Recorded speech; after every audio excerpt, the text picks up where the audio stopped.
What's up, NBA fan? What's up, all sports fans? This your boy JB, host of the Behind the Bench podcast network and channel. Just want to give a shout out to the rest of the crew.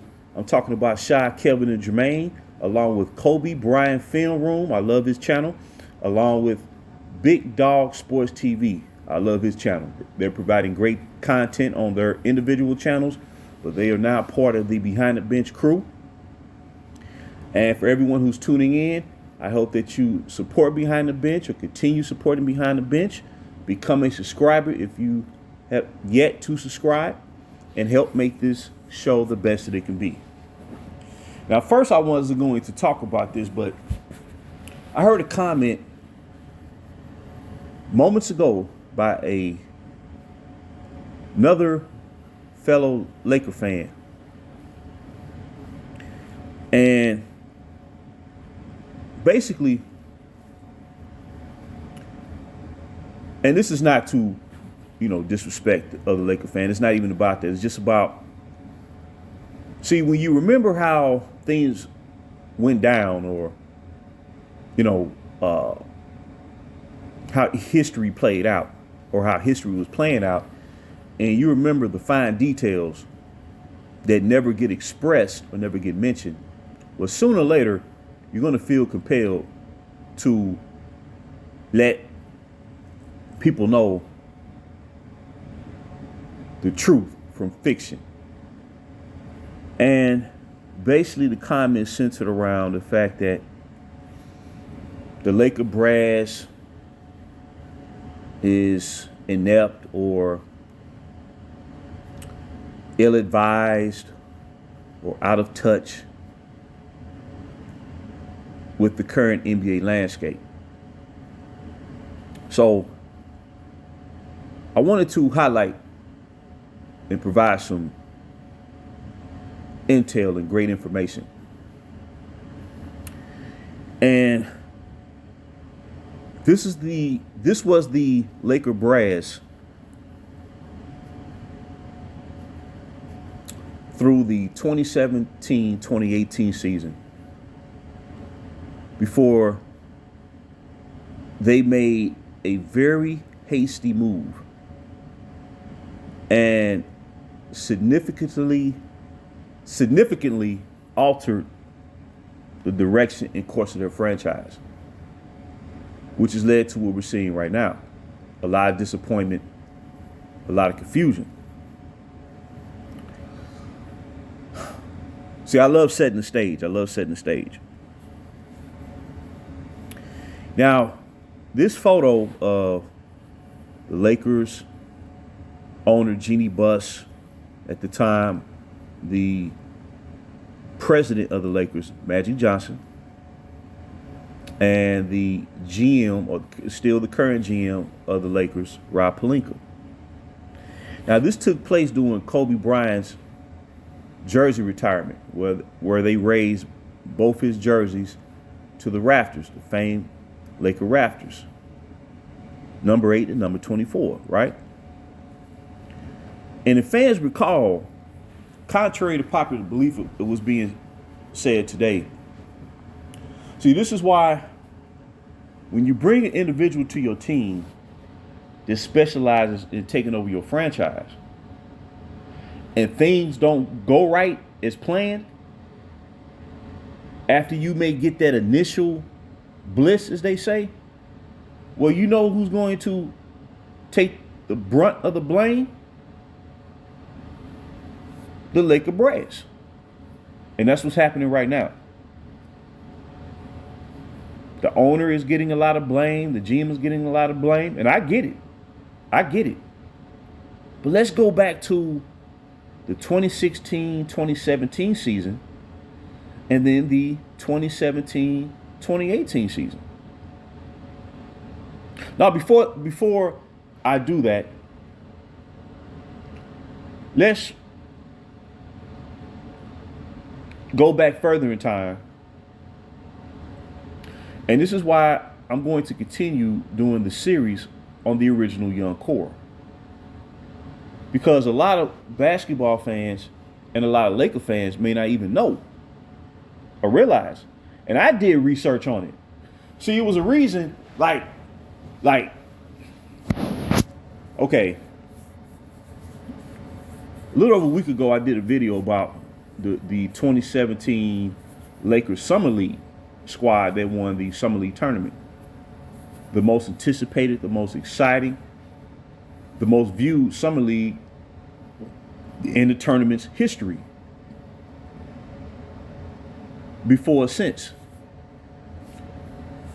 And when I watched them play, I had this feeling like, okay, this is something different here. This isn't just drafting some guys and hoping that it pan out. No.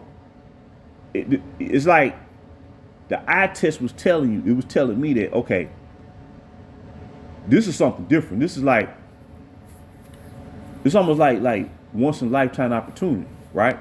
That's what it felt like.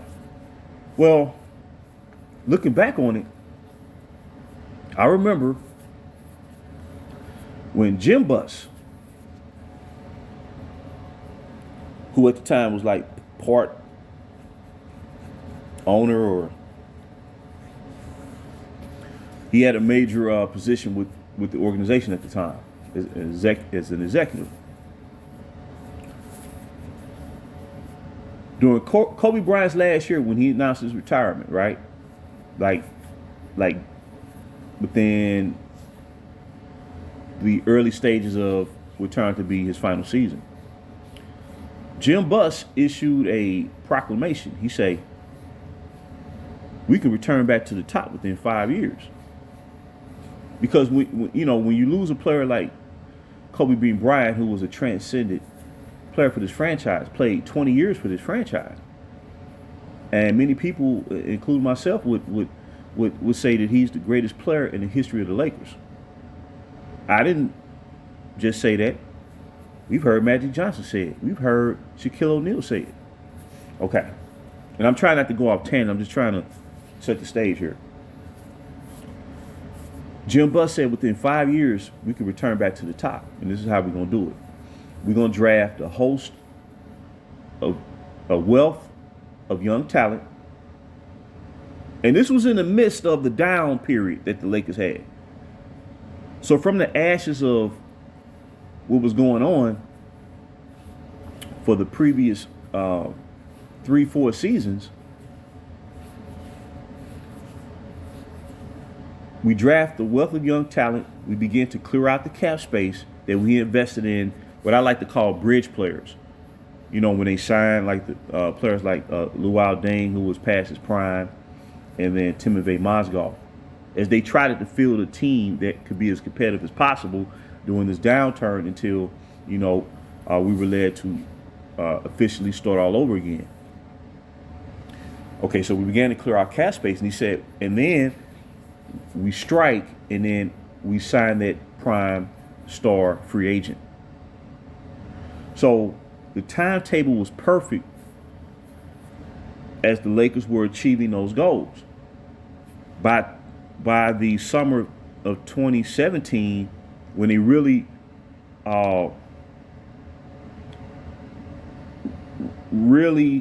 drafted at an even higher level than the previous 2-3 years, where they brought in 4 rookies: Lonzo Ball, Kyle Kuzma, Josh Hart, Thomas Bryant. To where by the time you finished up, you literally drafted an entire squad. Okay.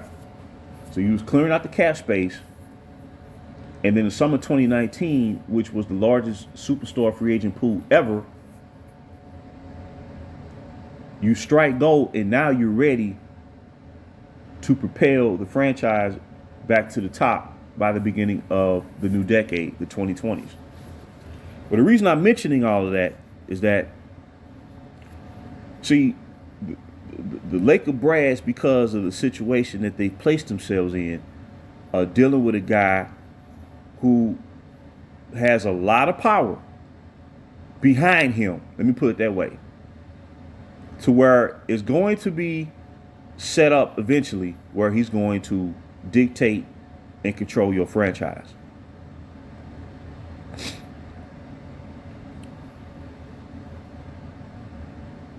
The late great owner, Jerry Buss, Dr. Jerry Buss.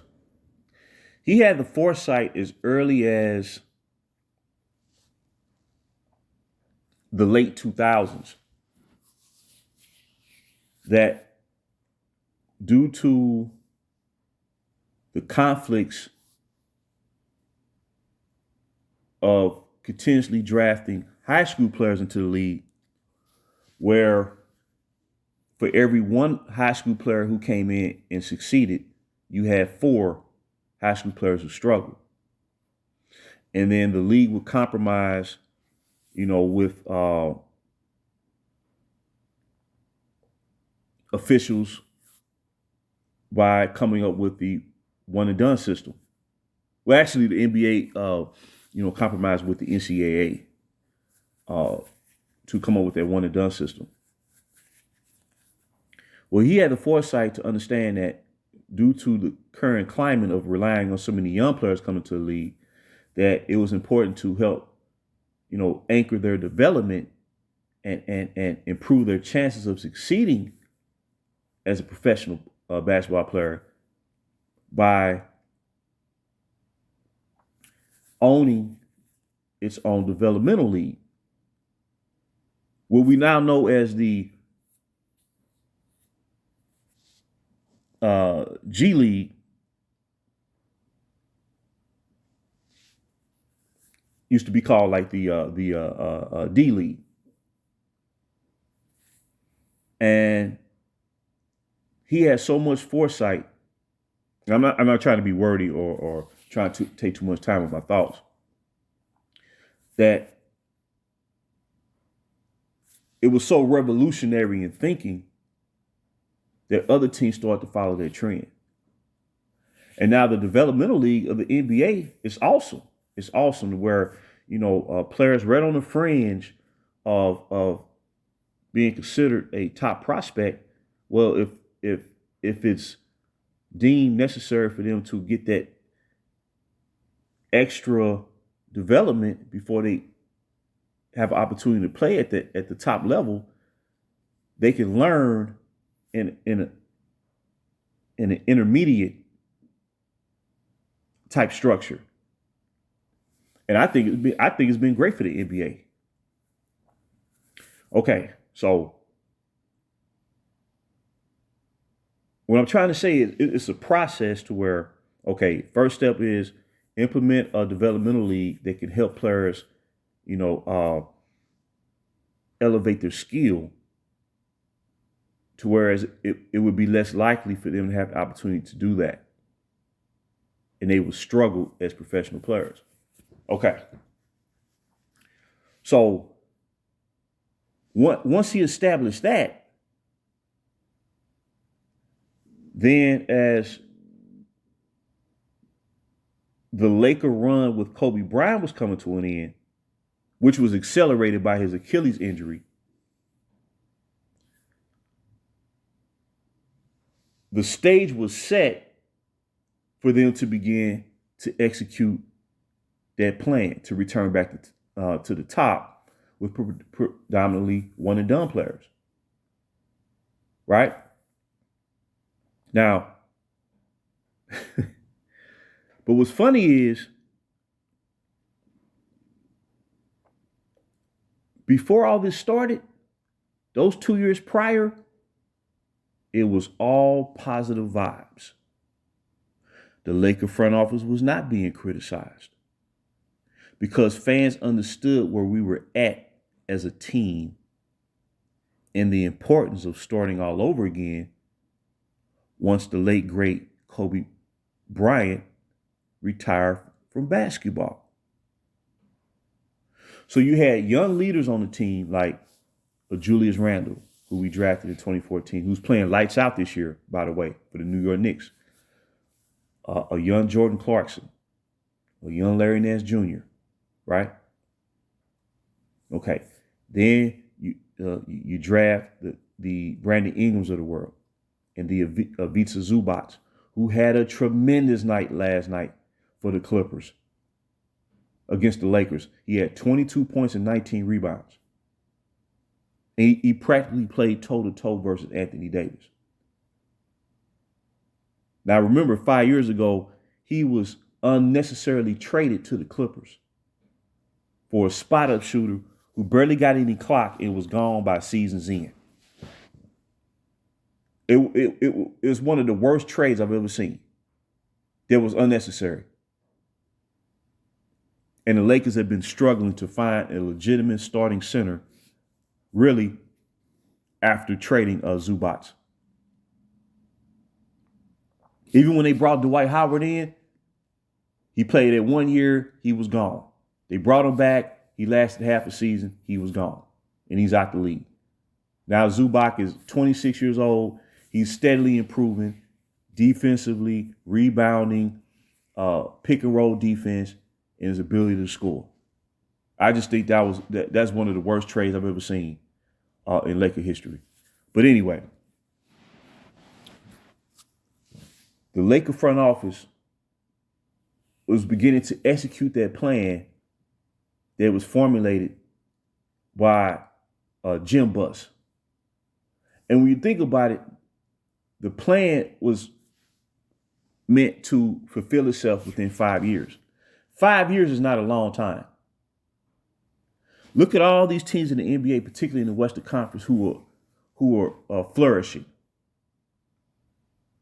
Denver Nuggets, defending NBA champions. The Minnesota Timberwolves, they're currently in first place in the West. The Oklahoma City Thunder, they're the number 2 seed in the West. The Sacramento Kings, the New Orleans Pelicans, the Houston Rockets have improved from last year. There's a wealth of teams. And me personally, I believe they adopted the blueprint that the Lakers were beginning to establish in 2016 after Kobe Bryant retired. See, sometimes you can have such a good thing that you don't realize it. And because of the current environment and the negative influence of foregoing everything for a win now direction and scenario, you wind up shortchanging yourself. But the Laker front office was flourishing, and every move they were making was A1. It was on point. It was 100. It was logical. It was forward thinking to establish long-term success. Because what was Magic Johnson saying in the beginning? He said we wanted to establish a standard of excellence. That's what Rob Pelinka was saying.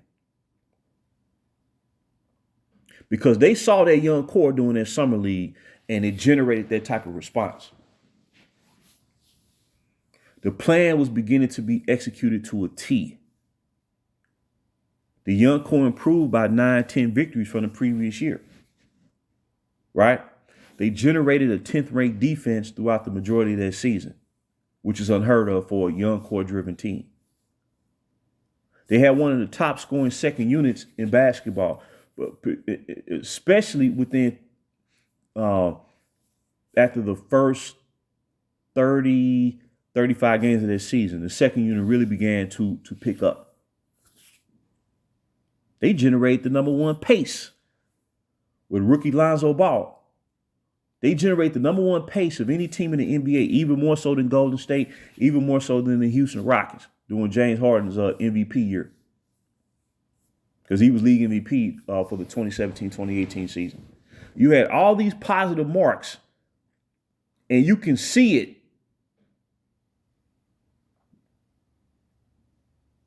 So I'm trying to draw all this up from memory. That's why, it may be a gap in between my thoughts. Sorry about that. But what I'm trying to say is, nobody was saying during that 2-year period that Jeannie Buss should step down, or that Rob Pelinka, he don't know what he's doing. He need to get on the phones and make more trades. You see, when you go down this route, man, when you go down this route, man, you're gonna make moves. You're gonna be led to make moves that you normally wouldn't even think about making. You would have to be making 30 some trades over the past 5.5 years. Because that's how many trades they made for that guy. And everybody knew who I'm talking about. And the number of player acquisitions, I don't want to even say it in this video because if I said it, people would think I'd be making it up and wasting people's time. But it's true. That's what's scary about it. So what I'm trying to say is,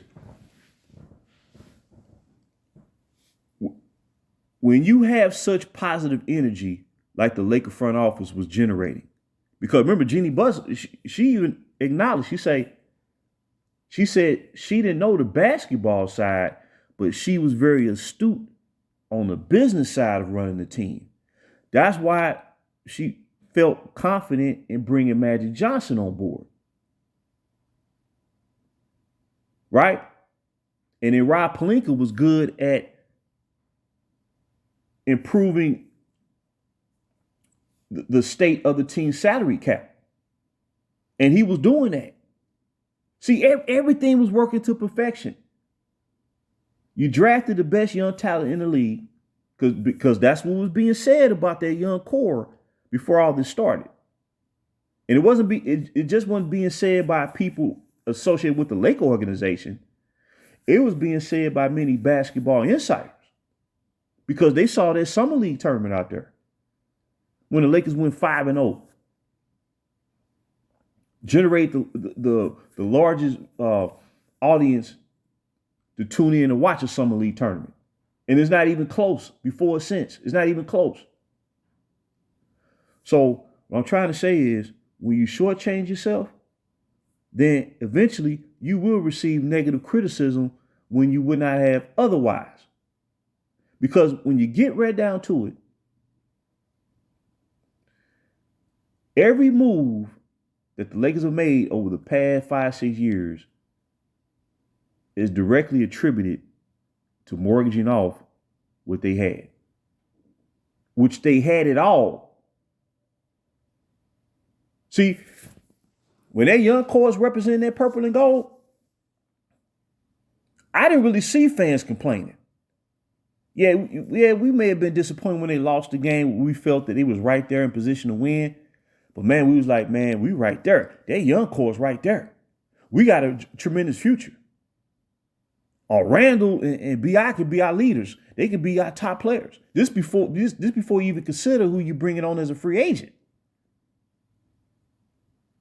They would be willing to anchor that young core and help them grow and help them develop and help lead them along, lead them moving forward. But during that 2-year period, the Laker brass in the front office, every move that they were making was right. Every move that they was making was based on logic because they was preparing for the future and establishing the franchise for another great era of Laker basketball.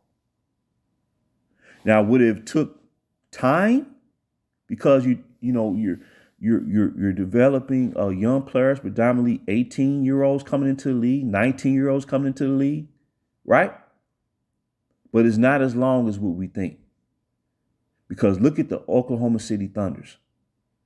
Look at that team right there. Just 4 years ago, they was at the bottom of the standings. They traded away all their top players, the Paul Georges, the Chris Pauls, the Russell Westbrooks, or whatnot. They decided not to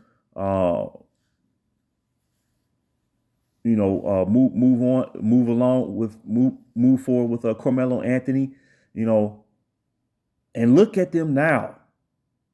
The number 2 seed in the Western Conference. I mean, we talk about, with the Denver Nuggets as the defending champions, the Oklahoma City Thunder, the number 2 seed. I just watched the New Orleans Pelicans last night. Going in Sacramento, they was beating them by 50 at one point. Without Zion Williamson in uniform. That's how much talent they got on their team. And they wound up winning by 33. They got so much young talent to where when they went up by 50, they weren't trying to run up the score.